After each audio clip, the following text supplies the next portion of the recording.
ছেলেটার জীবনটা ছিল সাধারণ, একেবারে যেন চলমান ট্রেনের মতো। পড়াশোনা, বাড়ি, বন্ধুদের আড্ডা সবকিছুই ছিল সময়ের রুটিনে বাঁধা। তবুও কোথায় যেন একটা শূন্যতা ছিল তার মনে। সে জানত না কি খুঁজছে, কেবল বুঝত কিছু একটা নেই তার জীবনে। একদিন এক কলেজ ফেস্টিভ্যালে সেই মেয়েটিকে প্রথম দেখে। মঞ্চে ছিল না, আলোয় না, বরং সবার ভিড়ের পেছনে দাঁড়িয়ে ছিল একা, চুপচাপ। পরনে ছিল সাদা নীল শাড়ি, চোখে ভারী কাজল, কিন্তু চোখ দুটো যেন কেঁদে ক্লান্ত, কেমন যেন নিঃশব্দ কষ্ট লুকানো। সেই একবার চোখে চোখ পড়তেই ছেলেটার বুকের ভেতর কেমন একটা শব্দ হলো। পৃথিবীর কোলাহল হারিয়ে গেল। ছেলেটা জানত না সে প্রেমে পড়ছে, কিন্তু তার পা যেন আর চলছিল না, চোখ যেন আর ফিরছিল না। পরদিন থেকে ছেলেটা প্রতিদিন কলেজে যেত, শুধু মেয়েটিকে এক ঝলক দেখার আশায়। ধীরে ধীরে কথা হলো। মেয়েটা খুব বেশি কথা বলতো না, মুখে হাসি থাকতো, কিন্তু চোখে কষ্ট। ছেলেটা জিজ্ঞেস করেছিল, তুমি এত চুপ কেন? মেয়েটা বলেছিল, সব কথা বলা যায় না, কিছু কষ্ট চুপ করেই ভালোবাসে।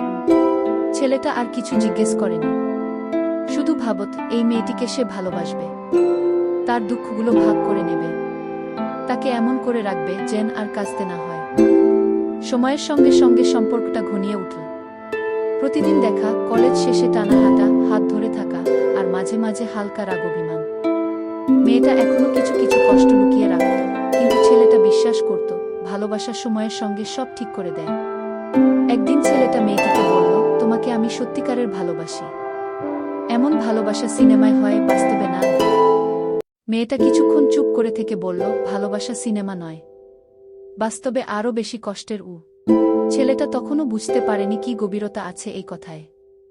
একসাথে রিকশায় ঘোরা, চায়ের দোকানে বসে মজার গল্প, রাতে টেক্সটে ঘুমাও ভালো, সবকিছুই যেন তাদের পৃথিবী হয়ে উঠেছিল। মেয়েটা মাঝে মধ্যে চোখ ভিজিয়ে বলতো, তুমি আমাকে যদি একদিন হারিয়ে ফেলো? ছেলেটা হাসত, বলতো, তোমাকে হারানো মানে আমায় মেরে ফেলা। আমি তোমাকে হারাতে পারবো না গি।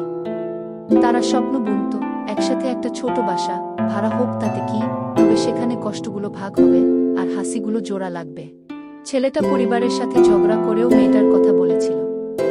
মেয়েটাও বলেছিল, আমি থাকবো শেষ পর্যন্ত, কোনোদিন ছেড়ে যাব না গি।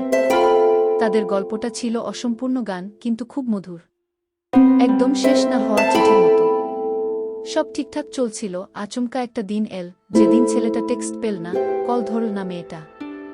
ভেবেছিল হয়তো মন খারাপ, সময় দেবে, কিন্তু পরদিন, আরেক দিন, তারপর এক সপ্তাহ, মেয়েটার কোনো খবর নেই। ফোন বন্ধ, ইনবক্সে সিন নেই, কলেজেও আসা বন্ধ।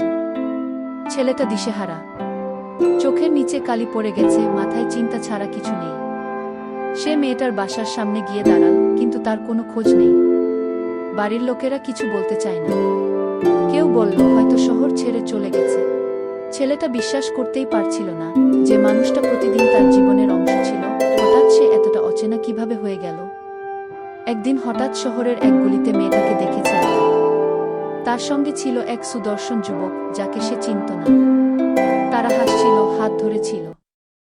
মেয়েটা তাকে দেখেও না দেখার ভান করল। ছেলেটা ছুটে গিয়ে জিজ্ঞেস করল, তুমি এমন করলে কেন? আমি তো তোমাকে ভেবেছিলাম আমার সবকিছু। মেয়েটা ঠান্ডা গলায় বলল, সব ভালোবাসা টেকে না, আমি তোমাকে ভুলিয়ে দেওয়ার চেষ্টা করছি গু। সেই দিনটা ছিল ছেলেটার জীবনের সবচেয়ে বড় ছ্যাঁকা। শুধু ভালোবাসা নয়, বিশ্বাসটাই ভেঙে পড়েছিল। বছর পেরিয়ে গেছে, ছেলেটা আর কারো দিকে তাকায় না, কারো সাথে হাসে না। তার চারপাশে সবাই আছে, কিন্তু তার ভিতরটা ফাঁকা। কখনো সে মেয়েটার প্রোফাইল খুঁজে দেখে, কোনো পোস্টে কেবল তাকিয়ে থাকে, না লাইক দেয়, না কমেন্ট করে। সে জানে তার কিছুই এখন প্রাসঙ্গিক নয়। একদিন সে একটা চিঠি লেখে, যদিও পাঠাবে না।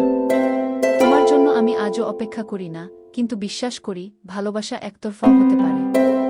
তুমি অভিনয় করেছিলে, আর আমি বিশ্বাস করেছিলাম। আমি অভাগা না, আমি সত্যিকারের ভালোবেসেছিলাম গে। চিঠিটা সে রাখে একটা পুরনো খামের মধ্যে, যেখানে আগেও মেয়েটা লিখত, ভালো থেকো। এখন ছেলেটাই লিখে, তুমিও ভালো থেকো। জীবন এগিয়ে গেছে, কিন্তু সেই ছেলেটা আজও কাঁধে একটা অদৃশ্য ব্যাগ নিয়ে হাঁটে। সেখানে জমে আছে হাজারো না বলা কথা, ভাঙা স্বপ্ন, আর শেষ না হওয়া গল্প। ভালোবাসা শেষ হয় না, মানুষটা শুধু পাল্টে যায়।